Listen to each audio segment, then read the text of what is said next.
Hi guys, welcome back to our YouTube channel. So in this video tutorial, we're going to find out if we can be able to check our playtime on PlayStation app.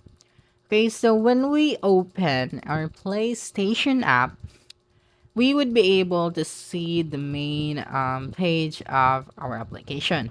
So as you can see, there's no specific way for us to check our playtime on this application.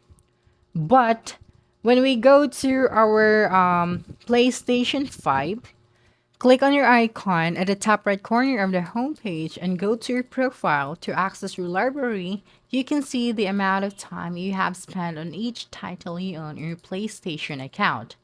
However, is there a way to transfer this data to PlayStation app and see how many hours you have spent on any title from the PlayStation app? If you download the app and go to your profile, you will notice that the playtime is nowhere to be seen, right? So as of today, September of 2023, Sony still hasn't added a feature to the PlayStation app. Okay, so that's it. Don't forget to subscribe to our YouTube channel for more video tutorials in the future. Bye-bye.